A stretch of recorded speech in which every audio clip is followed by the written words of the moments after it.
Racist cop wrongfully arrests dead black man. Unbelievable ending. It was just past midnight when Officer Clara Kane pulled her cruiser onto Elm Street. The scene was chaotic, flashing lights casting eerie shadows on the manicured lawns.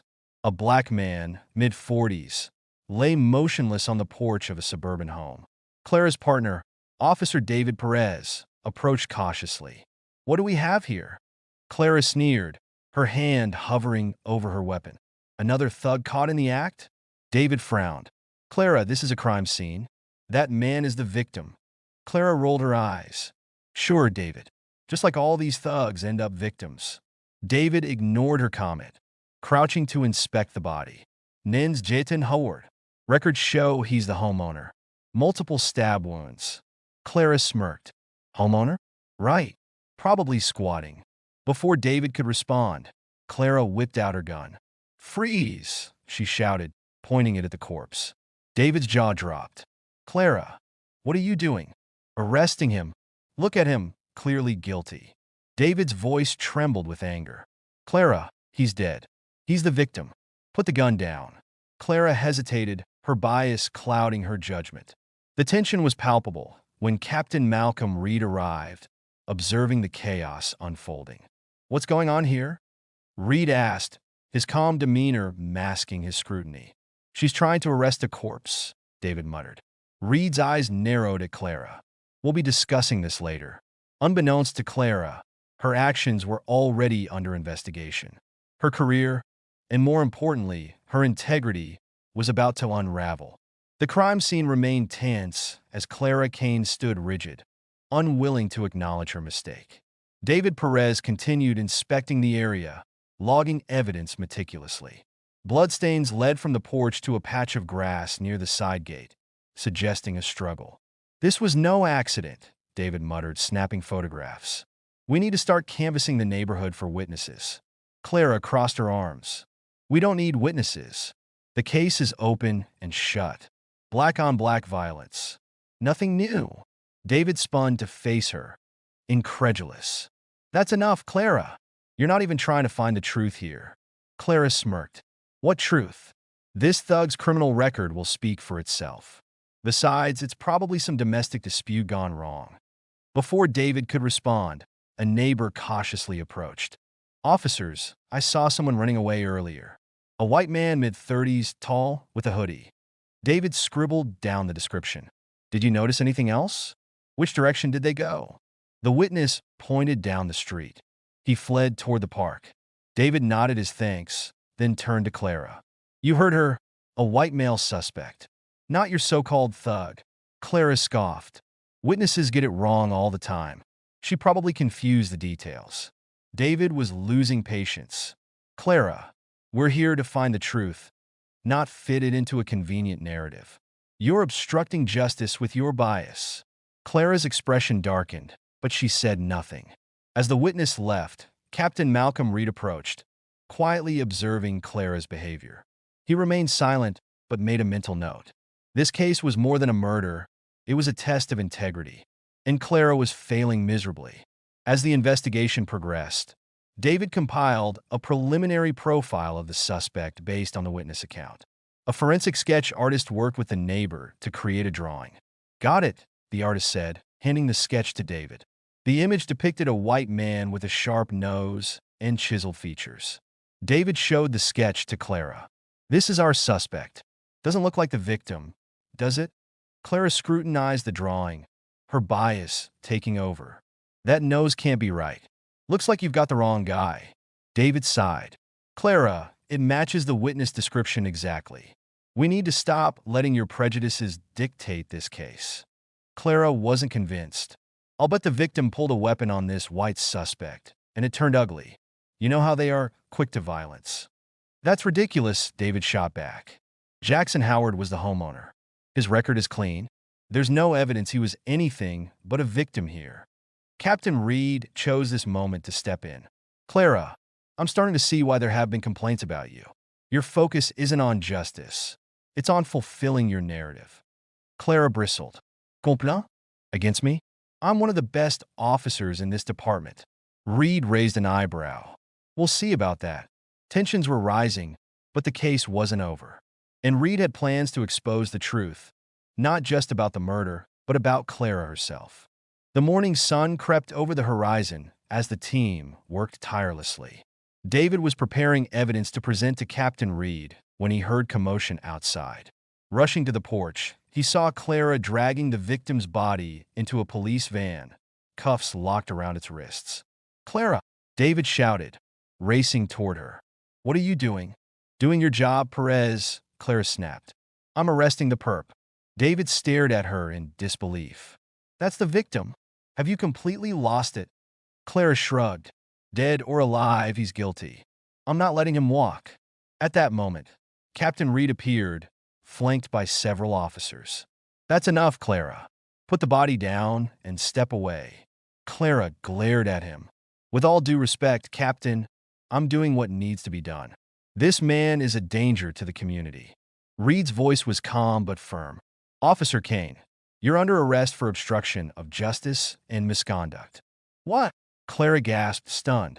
"This entire investigation has been monitored as part of an internal sting operation," Reed continued. "Your behavior has confirmed what we suspected." "Cuff her." Clara tried to resist, but it was futile. As she was led away, David sighed in relief. Justice for Jackson Howard had begun, but the fallout from Clara's actions was far from over. The precinct buzzed with activity as Captain Malcolm Reed gathered the team for a briefing. Clara Kane sat in the interrogation room, visibly defiant, but the weight of her actions was beginning to sink in. Reed addressed the officers. "For months, we've received complaints about Clara's behavior, profiling, discriminatory comments, and unjust actions in the field. Tonight's sting operation confirmed our worst fears." David Perez frowned. "How long has this been going on?" Reed's expression was grim.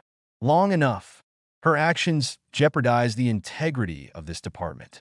This case was designed to expose the extent of her misconduct." David shook his head. "Jackson Howard deserved better. This is personal for his family, but it's bigger than that. We owe it to the community to fix this." As Reed dismissed the team, Clara was escorted into his office. She met his gaze, attempting to maintain composure. "Captain, this is a misunderstanding," Clara began. Reed cut her off. "Savait gane. Your actions tonight were indefensible. You've been under scrutiny for months, and now there's evidence to back up every claim against you." Clara's voice faltered. I was just trying to do my job." "No," Reed said coldly. "You abused your authority and disgraced this badge. You're suspended, pending an internal investigation. Effective immediately." Clara's defiance crumbled as she was led away, but deep down, she wasn't ready to accept responsibility. Hours later, chaos erupted. Clara Kane had escaped custody. Officer David Perez arrived at the holding area to find the guards unconscious. "She's double-jointed," one groaned, "slipped out of the cuffs and blindsided us." David's jaw tightened. "We need every available unit. She's desperate, and that makes her dangerous." Captain Reed coordinated the response. "Set up a 2-mile perimeter. Focus on 10th Street to Broadway." She couldn't have gotten far. As officers fanned out across the city, Clara's cruiser was found abandoned near a park. David searched the area, flashlight cutting through the darkness. Clara, meanwhile, lurked in the shadows, evading capture. Her mind raced with paranoia. She was convinced she was being framed, her skewed sense of justice driving her deeper into denial. The search intensified. Sirens wailed across the city as Captain Reed monitored the situation. "She's running from her mistakes," he muttered. "But we'll catch her." Clara's escape brought her to an abandoned warehouse near the river. Exhausted, she slumped against a wall, replaying the events in her mind. A voice startled her. "Running won't change what you've done." Clara spun around, spotting an older man in a tattered coat. "Who are you?" she demanded. "Just a passerby," he said, shrugging. "But I've seen your type before. Stubborn, unwilling to admit when they're wrong." Clara bristled. "You don't know me, don't I?" the man asked, stepping closer. "You made a mistake. Happens to everyone. But you let hate guide you, and now you're running from it." His words hit harder than Clara wanted to admit. She clenched her fists, trembling. "What am I supposed to do?" Turn yourself in, he said simply. Own up to it. That's the only way you'll find peace. Clara stared at him, her mind warring between pride and guilt. At sunrise, Clara approached the precinct, her hands raised. Officers surrounded her, weapons drawn, but Captain Reed motioned for them to stand down. I'm turning myself in, Clara said softly. I made a terrible mistake. Reed nodded. You did the right thing coming back, but you'll need to answer for what you've done. David Perez cuffed her gently. You're lucky to get this chance, Clara. Not everyone gets to redeem themselves. Inside the precinct, Clara confessed to her actions. For the first time, she admitted that her biases had clouded her judgment. It wasn't just tonight, she said, her voice breaking. I've been wrong for a long time. I see that now. Reed studied her, then nodded.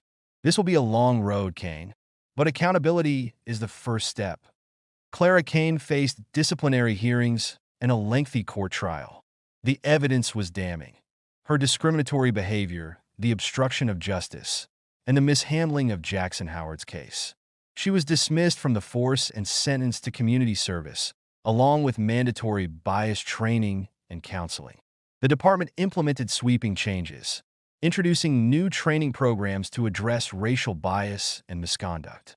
Captain Reed spoke at a press conference. We cannot tolerate prejudice in any form. This department will be a symbol of integrity, justice, and equality moving forward.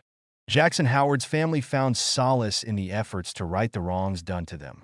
Months later, the precinct had begun to rebuild its relationship with the community. Reed and David Perez led initiatives to promote transparency and trust. Clara, now a civilian, started volunteering at community centers. She worked closely with organizations focused on combating racial inequality, determined to confront her biases head-on. Her journey wasn't easy, but it was necessary. For Clara, redemption lay not in erasing her past, but in learning from it. As the city moved forward, the case became a powerful reminder of accountability and change, a story of justice prevailing, even in the face of prejudice. Thank you so much for watching this gripping story unfold. We hope it left you thinking about the importance of justice and accountability.